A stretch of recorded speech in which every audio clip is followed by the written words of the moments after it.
बहस होगी पाकिस्तान और अमेरिका से जुड़े इश्यूज पर। शामिल होंगी नेशनल और इंटरनेशनल खबरें। बात होगी दुनिया के बदलते हालात और बदलती सियासत पर। बनेंगी सेलिब्रिटीज इस प्रोग्राम का हिस्सा और दिए जाएंगे जवाबात अहम सवालों के। Program Pakistan to America with Shaila Khan, capital TV Washington. अस्सलाम वालेकुम व्यूअर्स, पाकिस्तान टू अमेरिका में शैला खान आपके साथ कैपिटल टीवी वॉशिंगटन से। जैसा कि इस प्रोग्राम के नाम से जाहिर है, इस प्रोग्राम में शामिल होंगी पाकिस्तान और अमेरिका से जुड़ी खबरें। बातें होंगी दोनों मुल्कों की सियासत पर और हालत हाजरा पर। और इन सब पर अपना तज्जिया पेश करने के लिए मेरे साथ मौजूद है कैपिटल टीवी वॉशिंगटन अमेरिका के स्टूडियो से प्रोग्राम वॉशिंगटन नाइट शो के एंकर आसिम सिद्दीकी साहब। अस्सलाम वालेकुम सर। जी वालेकुम अस्सलाम। आसमा जहांगीर कॉन्फ्रेंस का इनेकाद पहली बार सन 2018 में हुआ था और फिर दूसरी बार हुआ था 2019 में हुआ था। उसके बाद गुज़िश्ता बरस अगर हम कहें तो कोरोना वायरस की वबा की वजह से इसका इनेकाद मुमकिन नहीं हो सका था। नवाज शरीफ ने कॉन्फ्रेंस के इनेकाद पर Asma Jahangir foundation, supreme court bar association, Pakistan bar council और तमाम मुंतज़मीन को मुबारकबाद तो दी, लेकिन उसके साथ साथ उन्होंने ये भी बताया कि कॉन्फ्रेंस में सिफारिशात की रोशनी में अमली तहरीक शुरू करने की तजवीज़ भी दे दी। लंदन से वीडियो लिंक के जरिए वो शामिल हुए थे। आसमा जहांगीर कॉन्फ्रेंस के इख्तितामी सेशन से खिताब करते हुए उन्होंने कहा कि वज़ीर आज़म का कहना था कि जो आइन की दीवारें फलांगे वो मुकद्दस आइन का मुजरिम है, बल्कि गद्दार है। 74 साल के बाद कौम फिर से सवाल उठा रही है जिसका जवाब कहीं उनको नजर नहीं आता। नवाज शरीफ ने यह भी कहा कि आसमा जहांगीर एक तहरीक का नाम और आज भी जारी है। इसका सबूत यह कि इस बार के जो इलेक्शन थे उनके इलेक्शन में उनके पैनल की कामयाबी थी। नवाज शरीफ ने मौजूदा वक्त को स्याह दौर करार भी दिया और कहा कि आज इज़हार राय की आज़ादी नहीं है, इंसानी हुकूक के हालात बदतरीन है। सवाल उठाने वाले की पादाश में सहाफ़ियों को, सियासी कारकुनों को गायब कर दिया जाता है, गोलियां मारी जाती हैं। नवाज शरीफ के मुताबिक सहाफ़ियों के प्रोग्राम बंद करके कॉलम्स की अशात को रुकवा दिया जाता है और फिर नौकरी से निकाल दिया जाता है। इंटरनेट की बात करूंगी क्योंकि जैसे ही वो ये बात अभी तो उन्होंने शुरू भी नहीं की थी, लेकिन इंटरनेट फराहम करने वाली कंपनी को कॉन्फ्रेंस के इख्तिताम से 2 घंटे पहले उस वक्त इंटरनेट की जो खिदमात थी, सर्विसेज थी, फराहम करने से रोक दिया गया जब नवाज शरीफ की तकरीर शुरू होने वाली थी। सो इसमें होटल की जो करवो जवार थे उसमें 2 घंटे पहले सेलुलर इंटरनेट सर्विस को भी बंद किया गया। लेकिन फिर नवाज शरीफ का खिताब जो था वो मुस्लिम लीग नून की ऑफिशियल जो फेसबुक पेज था और ट्विटर अकाउंट पर लाइव चलाया गया। नवाज शरीफ का खिताब जो था वो इंटरनेट बंद होने से हुकूमत का कोई ताल्लुक नहीं, ये हुकूमत का मौकिफ रहा। आसिम साहब, मैं आपसे ये पूछूंगी कि अगर इंटरनेट बंद होने से हुकूमत का कोई ताल्लुक नहीं तो फिर किसका है? वही लाई मखलूक का है। एक तरफ तो कहा जाता है कि इमरान खान की हुकूमत सिलेक्टेड है और अगर ऐसा है तो ये काम सिलेक्टर्स का भी हो सकता है, ना कि इमरान खान की हुकूमत का हो सकता है। देखिए शैला, वो उस वक्त मैं लाइव देख रहा था और मैं जाग रहा था अमेरिका में। सुबह के मेरा ख्याल है उस वक्त 6-7 बजे थे शायद। पहले उनकी तकरीर थी शाम के 5 बजे, फिर 5:30 हुई, फिर 6 बजे वो हुई, फिर उसके बाद इंटरनेट खत्म हो गया, फिर उसके बाद 2-3 लोगों ने और किया या लोगों ने, फिर उसके बाद वो आए और उसके बाद उन्होंने तकरीर की। मैं वैसे ये समझा था कि तकरीर थोड़ी-सी और उनकी सख्त होनी चाहिए थी, लेकिन फिर भी उन्होंने कहीं थोड़ा-सा मुलायम अपना लहजा रखा, क्योंकि उससे पहले उन्होंने बाकायदा जर्नल्स के नाम लिए थे और आईएसआई के चीफ का नाम लिया था। तो इस दफ़ा उन्होंने ये सारी चीज़ें नहीं की, लेकिन लोगों से कहा कि वो तहरीक चलाएँ। और जहाँ तक इंटरनेट का मसला है, ये तो हमारी तारीख है कि हम वो हरकतें ज़रूर करते हैं चीफ जिससे हम दुनिया में मशहूर हों। मतलब आपको तो बाकायदा फैसिलिटेटर बनना चाहिए था, उनको वो तमाम चीज़ें देनी चाहिए थी। आसमा जहांगीर पूरे पाकिस्तान के गरीब लोगों की एक आवाज़ हैं। उन्होंने जिस तरीके से पाकिस्तान के अंदर काम किया है, मैं नहीं समझता कि हम जो है वो उनको भुला सकते हैं।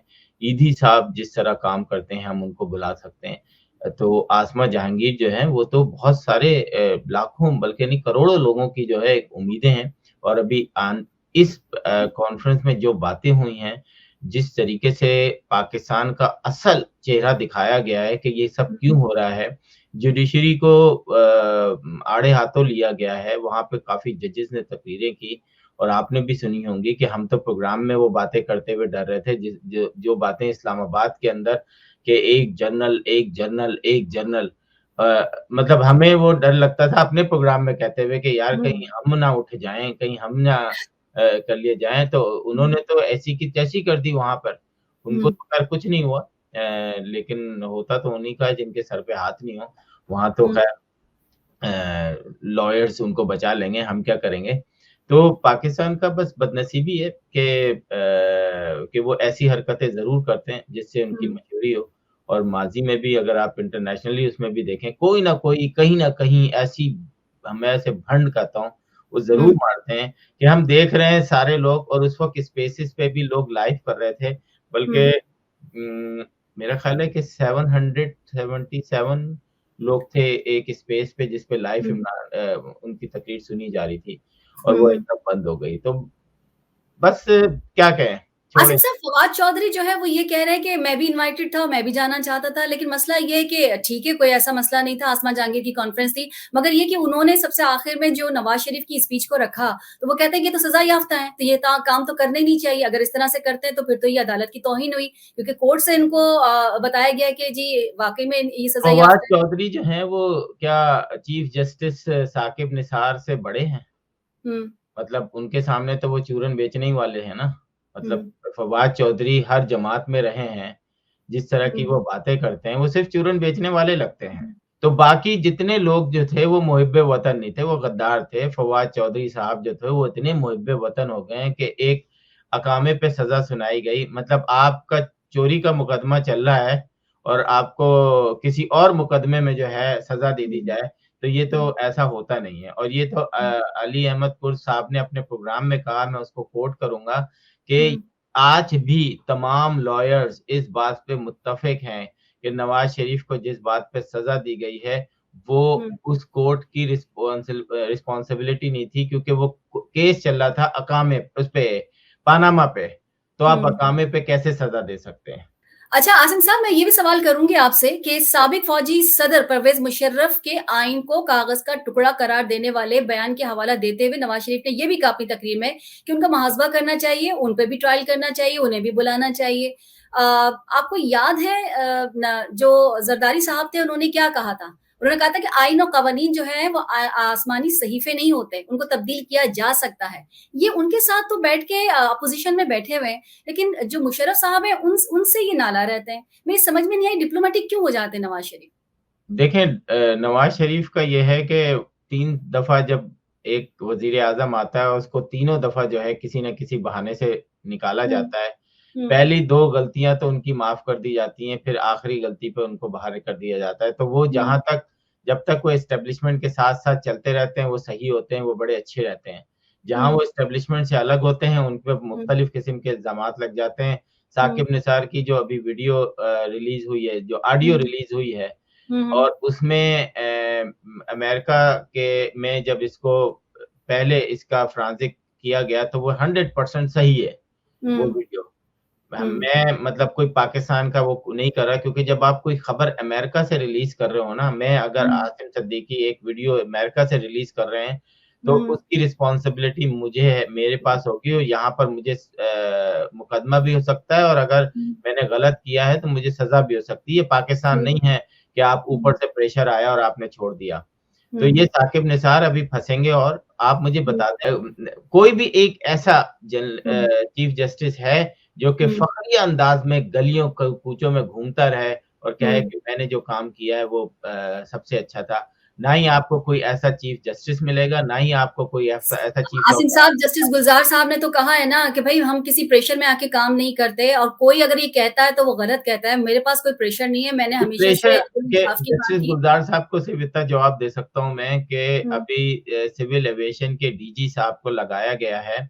हुँ, हुँ, 700 लोगों ने एप्लीकेशन दी, 70 लोग शॉर्टलिस्ट हो गए, और एकदम हुँ, आसमान से एक बंदा आया, हुँ, फ्लाइट लेफ्टिनेंट, और उसको डीजी सिविल एविएशन लगा दिया गया। जब हुँ, उसके कोर्ट में मुकदमा गया हाई कोर्ट में, तो हाई कोर्ट का जज कहता है, "हैं? आप हुँ, एयर फ़ोर्स के बंदे पे इल्ज़ाम लगा रहे हैं कि वो हुँ, सही नहीं है? हुँ, और हुँ, वो सही काम नहीं करेगा। आपको नहीं हुँ, पता वो कितने कॉम्पिटेंट होते हैं, कितने अच्छे होते हैं। तो उन्होंने कहा सर ये सिविल एविएशन के लॉ के खिलाफ है, कानून हुँ, के खिलाफ है। इस हुँ, जॉब के लिए 18 साल का एक्सपीरियंस चाहिए, 4500 आवर्स की फ्लाइंग चाहिए। आपने ये जो बंदा रखा है इस ये दोनों चीज़ों को पूरा नहीं करता।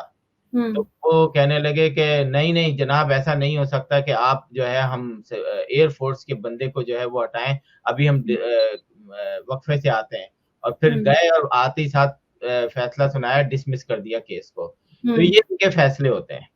तो जरदारी साहब के दौर में भी आसिम साहब बहुत सारे ऐसे लोगों को तो मैंने कहा ना कि जुडिशरी सिस्टम हमारा, आप ये जो बिल्डिंगें गिराने का जो वो था, क्या कहते हैं, नेस्ला टावर का था, आपने कितने गरीबों की बस्तियां गिराई हैं, कितने 40-40, 30-30 साल पुराने घरों को तोड़ा है। इनसे जरा ये पूछें कि पाकिस्तान के अंदर एक शहर है कराची, कराची के अंदर जो है तालीमी इदारों पे गुज़िश्ता 30 सालों से, कराची के अंदर गुज़िश्ता 30 सालों से पाकिस्तान रेंजर्स, पाकिस्तान आर्मी और मुख्तलिफ डिपार्टमेंट ने कब्जा किया हुआ है, वहां रह रहे हैं।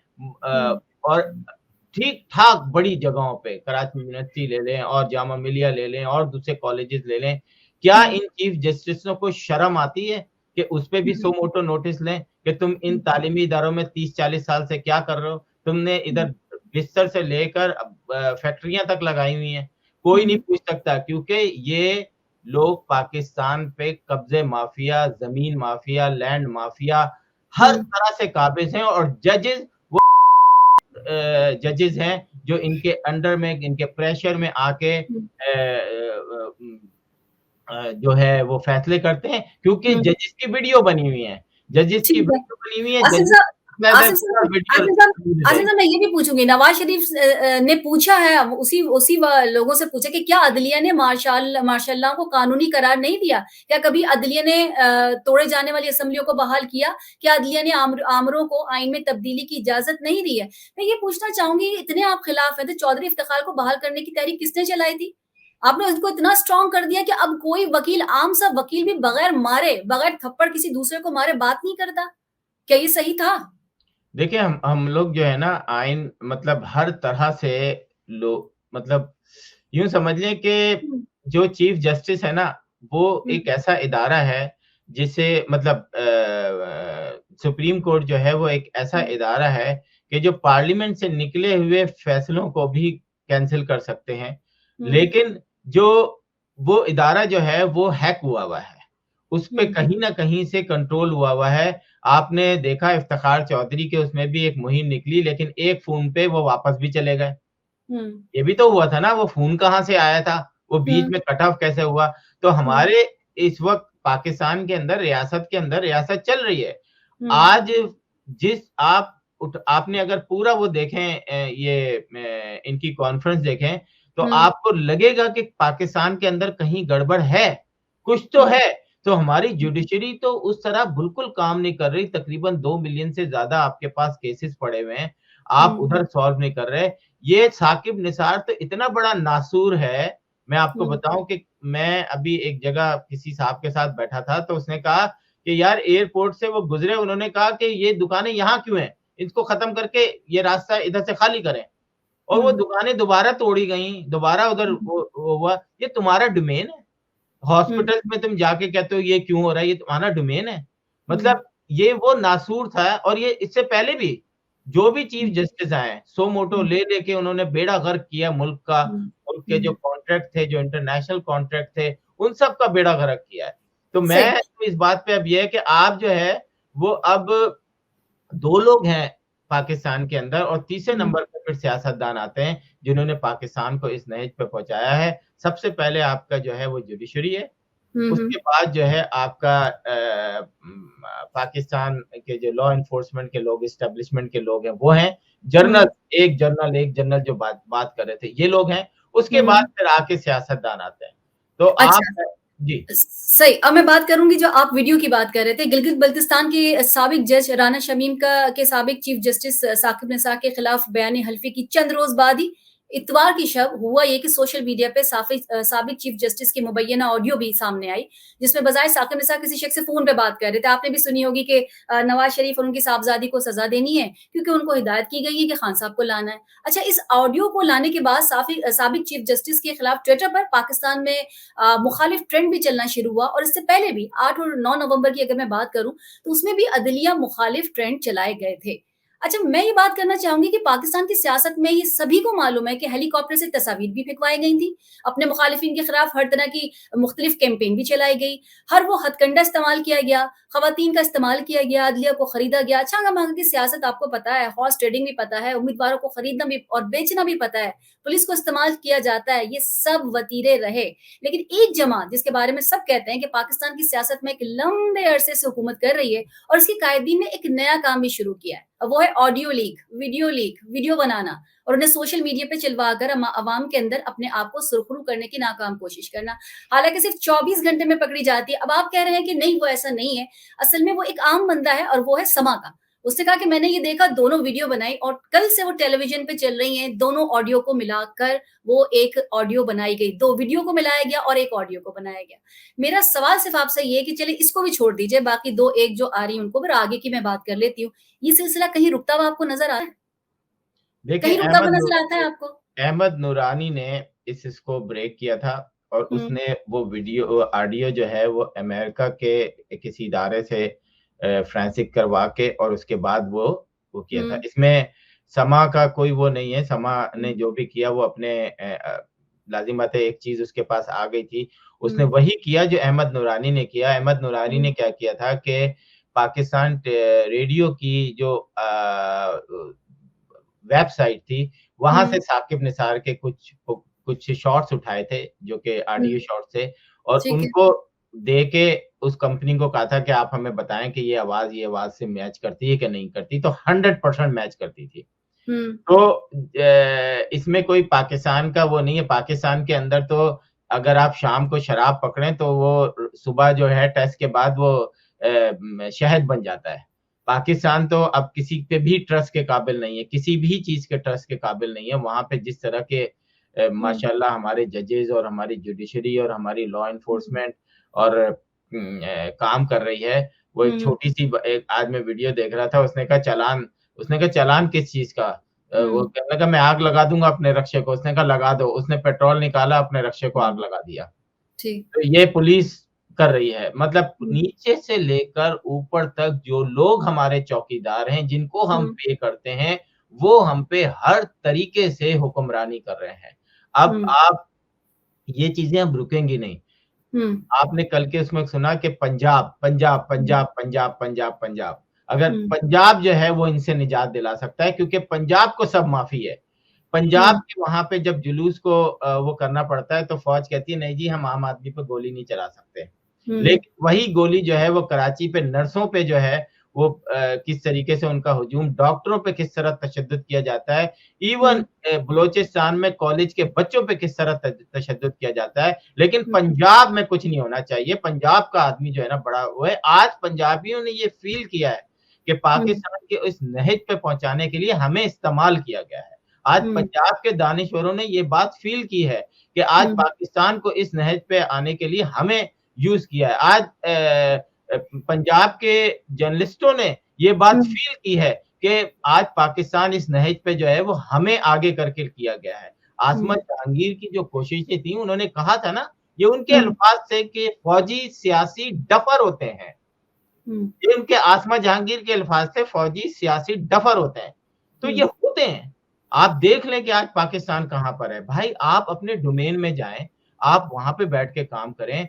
आपने तो डीएचए आसिफ साहब, बनाने में इतने जो आपको है नहीं लगता कि हमारे सियासतदान नाकाम होते हैं तो अगर तो ये एस्टेब्लिशमेंट कोई काम करती है, अगर तो हमारे ही ये दोनों के दोनों, ये तीनों, मेरे ख्याल में तो अब तो तीनों हो गए, इमरान खान भी कहूँगी, अगर ये सही तरीके से हुकूमत कर लें, अवाम को सही तरीके से रिलीफ दे लें, बाकी दूसरे मुल्कों से सही ताल्लुकात कर लें, तो क्या फ़ौज को आने की ज़रूरत है? नहीं, फ़ौज जो है वो अपना काम तो कर ही नहीं रहे ना। अब आप मुझे हुँ, बताएँ ना मुल्तान में 90 हज़ार दरख़्त कटवा के डीएचए बना रहे हैं हुँ, और हमें तो बाद में पता चला, अभी सोशल मीडिया के ज़रिए पता चला कि डीएचए सिर्फ़ कराची में नहीं बने, ये तो हुँ, पूरे पाकिस्तान में बन रहे हैं।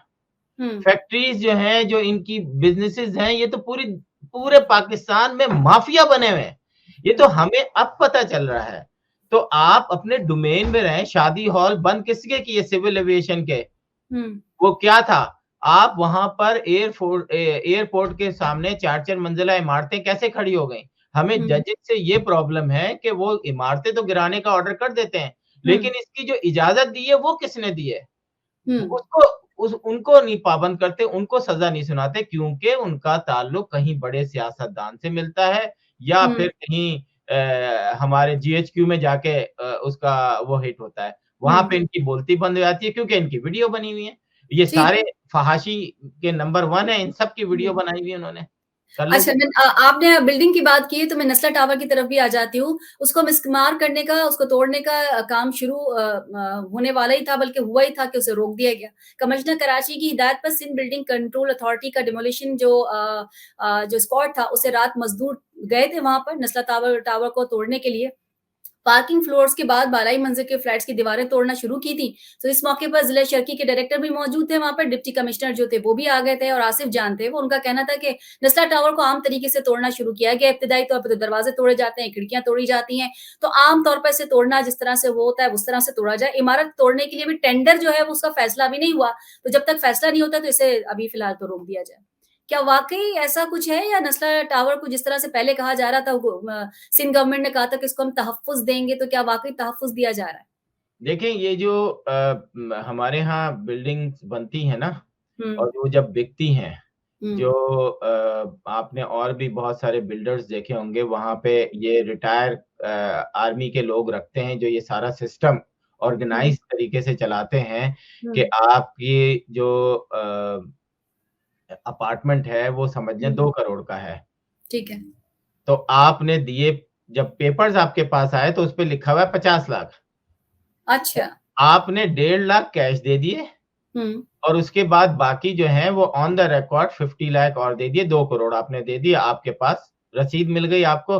लेकिन एक्चुअली आपने वो अपार्टमेंट, रहने वाला कहेगा मैंने तो 50 लाख का खरीदा है, मैं तो 50 लाख का पे टैक्स दूंगा। जो बेचने वाला है वो तो कहता है मैंने सिर्फ 50 लाख का बेचा है, तो मेरा प्रॉफिट इतना हुआ, मैं तो इतने पे दूंगा। वो 1.5 करोड़ कहाँ गए? अब नेशनल टावर जैसे चीजें जगह जब टूटती हैं, तो जो सबसे ज्यादा नुकसान होता है वो किसको होता है? जो कि खरीदने वाला है। वहां पे 5 करोड़ का जो घर है, अपार्टमेंट है, उसमें उसको सिर्फ दिखाया गया है कि ये 1 करोड़ या 2 करोड़ का है। बाकी 3 करोड़ जो है वो अंडर द टेबल सेटलमेंट है। ठीक है। तो ये यहाँ नहीं होते, ये मलिक रियाज साहब ने इंट्रोड्यूस कराया है। और मैं समझता हूँ कि अगर आपको लगता है कि मैं गलत बोल रहा हूँ, तो मुझे थोड़ा-सा ब्रेक दीजिएगा और मुझे बताइएगा कि ऐसा नहीं है कि अगर 10 करोड़ का एक मकान बिकता है तो उसका 10 करोड़ ही लिखा जाता है और 10 करोड़ पे ही टैक्स दिया जाता है। तो प्लीज़ थोड़ा-सा हम लोगों को भी एजुकेट कर दें, क्योंकि पाकिस्तान का जो सिस्टम है वो इतना करप्ट हो चुका है नीचे से ऊपर तक। और बदनसीबी ये है कि जो हमारे चौकीदार हैं, जो वहां से करप्शन जो है मतलब वो इतनी ज्यादा हो गई है कि उसको कंट्रोल नहीं किया जा सकता।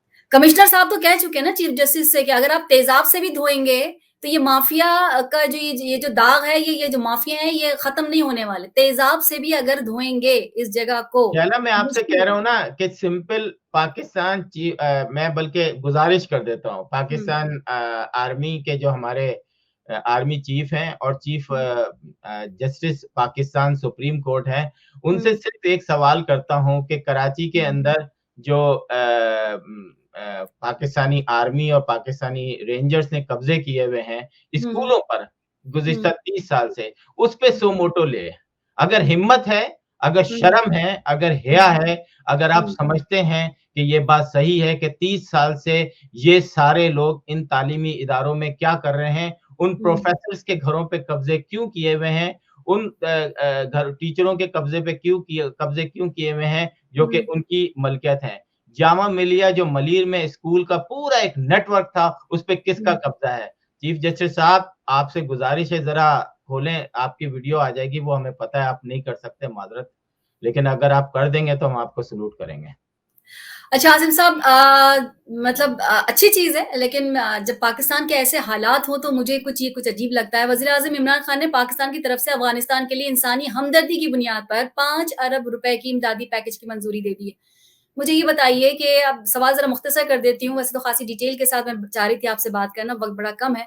मुझे ये बताइए कि पाकिस्तान के माशी हालात कुछ इस तरीके से हैं कि हम किसी को डोनेशन दे सकें, हम किसी की हेल्प कर सकें और हम उनके लिए कुछ कर सकें।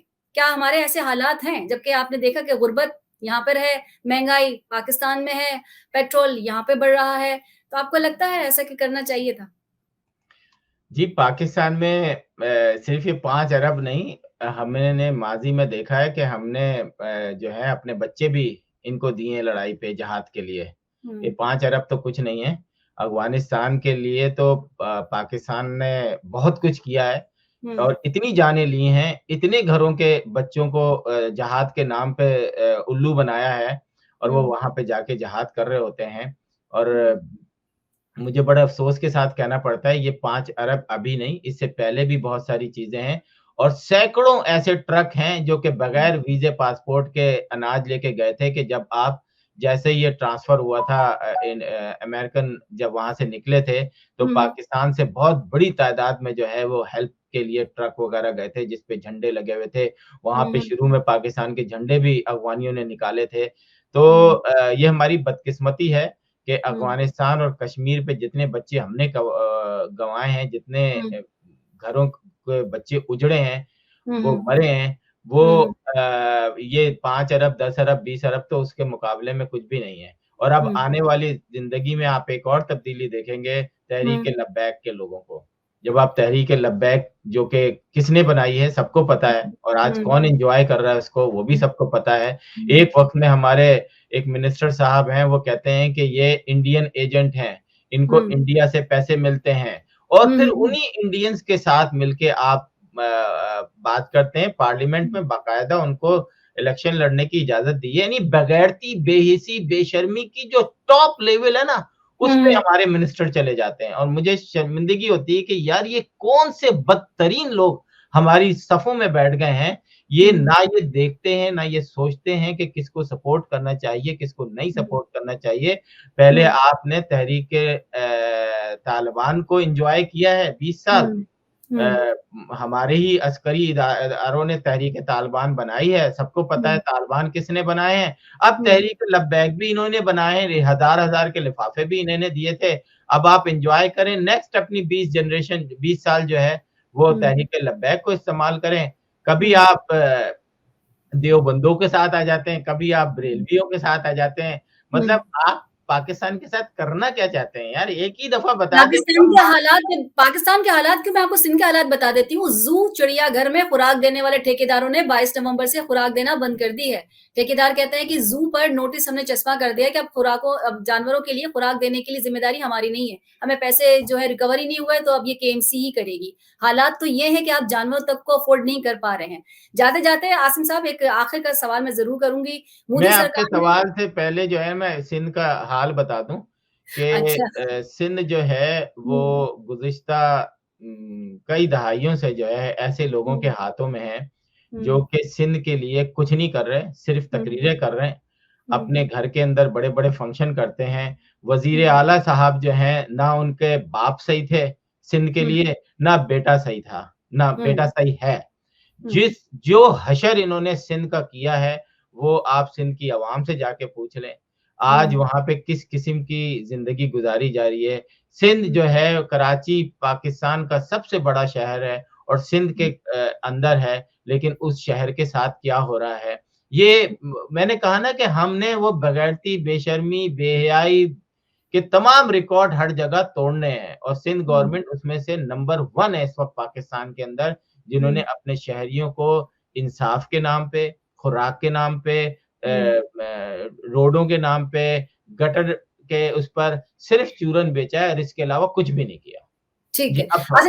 आसिम साहब जाते-जाते एक आखिरी सवाल मैं आपसे करूँगी, टाइम बहुत कम रह गया है। 26 फरवरी आपको याद होगा, पाकिस्तान की फ़ज़ाइया ने अपनी हदूद में एक भारतीय तैयारा मार गिराया था। अभिनंदन वहाँ से बरामद हुए थे।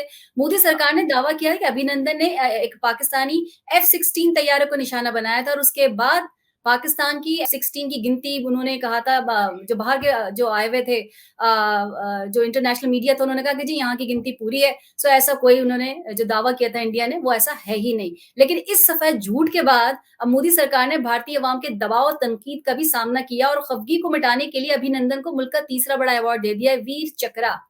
क्या कहेंगे आप इस पे? हाँ, ये तो मैंने भी सुना है, बल्कि मैंने पूरी तकरीब देखी अभी, उनकी किसी ने अच्छा, मुझे व्हाट्सएप पे भेजी थी कि अच्छा। अभी तो यही है जनाब, जब आप इस तरीके से फ़ौरन मतलब आपके मुल्क पे एक बंदे ने हमला किया है, आपका एक हुँ, जहाज़ गिरा दिया है और आप उसको रिस्पेक्ट के साथ उसके बॉर्डर पे छोड़ रहे हैं हुँ, और कहते हैं कि जनाब ऐसा ही होता है, तो अगर ऐसा होता है तो फिर इस चीज़ के लिए तैयार रहना चाहिए था, आप देख लें। उन्होंने हुँ, तो दुनिया में अपना सर फ़ख्र से बुलंद कर लिया, पाकिस्तान के लिए भी था कि उनका एक F-16 जो है, वो हुँ, ट्रेनिंग के दौरान उसके थोड़े अरसे बाद ही गिर गया था, हाँ, आपको याद होगा। हाँ, तो कंट्रोवर्शियल चीज़ें तो बहुत हैं, हमारे यहाँ हुँ, लोग बड़े माहिर हैं कि वो चाहते हैं कि अभी जो गुलभूषण के साथ हो रहा है, हुँ, अ, मुझे यही तो मेरी शिकायत है, यही तो मुझे हुँ, अफ़सोस होता है कि ये सारी चीज़ें पार्लियामेंट में डिस्कस करने वाली होती हैं, ये सारी हुँ, चीज़ें जो है इदारों की नहीं बल्कि जो पॉलिटिकल जो सिस्टम इस वक़्त मौजूद है, जो प्राइम हुँ, मिनिस्टर मौजूद है, जो उसके हुँ, साथ लोग हैं, जो अपोज़िशन मौजूद है, वो ये डिसाइड करते हैं कि इसको छोड़ो, इसको रखो। ये वज़ीर-ए-आज़म नहीं आता जी मैं उनको छोड़ दूँगा। और हुँ। भाई आप पार्लियामेंट से तो इजाज़त लो, कैसे छोड़ दोगे एक स्पाई को तुम? वो कह और रहे उन्होंने फ्रेंडली तो जेस्चर है, हम आज हमने एक जेस्चर के साथ छोड़ा है उसको ताकि उनको बहुत ज़रा फ्रेंडली हैं हम तो ना, हम तो इतने फ्रेंडली हैं कि हम तहरीक-ए-लब्बैक को बंद कर देते हैं कि इंडिया से फंडिंग आ रही है। और अभी हुँ, वो फिर फरमाते हैं फवाद अच्छा, चौधरी बबलू साहब हमारे, कि ये हुँ, जो आसमा जहांगीर की जो वो हुई है गैर मुल्की फंडिंग से हुई है अच्छा, कॉन्फ्रेंस। ओ भाई बिल्कुल गैर मुल्की फंडिंग से हुई है। दुनिया के तमाम जो बड़े ह्यूमन राइट्स के जो इदारे हैं उन्होंने फंडिंग की है और करना भी हुँ, चाहिए। क्योंकि हुँ, आसमा जहांगीर जो हैं वो पूरी दुनिया के लिए एक ऐसी मिसाल बन के सामने आई हैं, हुँ, जिनको हमें तो अभी भी उनकी मौत पे क्वेश्चन मार्क नज़र आता है। लेकिन हुँ। चलें जी अब आप क्या करें, उनके घरवालों ने एक्सेप्ट कर लिया तो हमें करने में क्या हर्ज है। तो आप वैसे ऐसी आसिफ हरकतें साहब करेंगे प्रोग्राम जी, जी, जी कहिए। अगर आप ऐसी हरकतें करेंगे, तो फिर इस किस्म के जो है ना कंट्रोवर्शियल क्वेश्चन जो है ना वो हर जगह हुँ, से निकलेंगे। अगर पार्लियामेंट फैसला करती है तो फिर इस तरह के सवाल मैं और आप नहीं उठाते क्योंकि वो पार्लियामेंट फैसला करती है। तो खुदा के लिए फैसले जो हैं पार्लियामेंट में करने दें, अपना हाथ उसपे से उठा लें, अपनी जो हुँ। बालादस्ती आपने रखी हुई है, वो भी उठा लें। जी। आसिफ साहब जाने से पहले एक मैसेज दे दीजिए प्लीज़। बताइए कि क्या क्या मतलब मुल्क के लिए क्या बेहतर होगा और क्या होना चाहिए? मैं क्या बता सकता हूँ, मैं हमारे यहाँ तो बड़े-बड़े एंकर्स हज़रात जो हैं वो कुछ हुँ, नहीं बता सकते। अब सारे एंकर्स को तो उन्होंने किनारे लगा दिया है। वो हुँ, समझते हैं कि बस अब यही है कि जो पढ़े-लिखे लोग हैं उनको भी करके और जो यंग बच्चे हैं हुँ, उनका दिमाग जो है वो मैं बताऊँ बच्चे भी जो है ना जो इस वक़्त यंग हैं हुँ, कि उनको एक वक़्त एहसास होगा कि हम अ, पपेट क्यों हैं? हम इस हुँ, दुनिया में पपेट क्यों आए? हो सकता है अभी ना आए, 10 साल हुँ, बाद उनको आए, 5 साल बाद उनको ख़्याल आए कि हम पपेट की ज़िंदगी गुज़ारने आए हैं दुनिया में। अपनी हुँ, तनख़्वाह लेते हैं, चले जाते हैं, एक ख़ास हुँ, मकसद के लिए दुनिया में आते हैं। हम तो हुँ, अगर नवाज़ शरीफ कुछ गलत करेंगे, अगर 3 साल पहले देख लें तो हम नवाज़ शरीफ के बारे में बात करते थे, उनकी सारी मिस्टेक करते थे, उनकी जो भी गलतियाँ करते थे, बाआवाज़ बुलंद बोलते थे। आज हम हुँ, इमरान खान की गवर्नमेंट के बारे में बात कर रहे हैं और जो कुछ पाकिस्तान में हो रहा है। लेकिन हुँ, अगर एक सहाफ़ी सिर्फ़ एक ही टारगेट पे चलता रहा है, सिर्फ़ उसको पता है कि हुँ, पाक आर्मी ज़िंदाबाद, नवाज़ शरीफ हुँ, ज़िंदाबाद, इसके अलावा हमने कुछ नहीं करना। तो हुँ। फिर वो सहाफ़ी तो नहीं हुआ ना, वो पपेट ही हुआ। तो मैं यही कहूँगा कि पपेट नहीं बने आप, इंसान बनें। अल्लाह ताला ने एक ज़िंदगी दी है, सच बोलें। सच बोलें और सच मुख्तलिफ़ अंदाज़ में होता है, एक अंदाज़ में नहीं होता है। Thank you. बहुत-बहुत शुक्रिया आसिम साहब। सोशल मीडिया प्लेटफ़ॉर्म पर कैपिटल टीवी वॉशिंगटन के फ़ेसबुक पेज को लाइक कीजिएगा, यूट्यूब चैनल को सब्सक्राइब कीजिएगा, कैपिटल टीवी वॉशिंगटन की एप्लीकेशन को ज़रूर इंस्टॉल कीजिएगा ताकि दुनिया में किसी भी जगह आप हों, हमारे लाइव प्रोग्राम्स और शोज़ को देख सकें। ज़िंदगी ने वफ़ा की तो इंशाअल्लाह अगले प्रोग्राम में फिर मुलाकात होगी। तब तक के लिए शैला खान को इजाज़त दीजिए। फ़ी अमान अल्लाह। बहस होगी पाकिस्तान और अमेरिका से जुड़े इश्यूज पर। शामिल होंगी नेशनल और इंटरनेशनल खबरें। बात होगी दुनिया के बदलते हालात और बदलती सियासत पर। बनेंगी सेलिब्रिटीज इस प्रोग्राम का हिस्सा और दिए जाएंगे जवाबात अहम सवालों के। Program Pakistan to America with Shaila Khan, capital TV, Washington.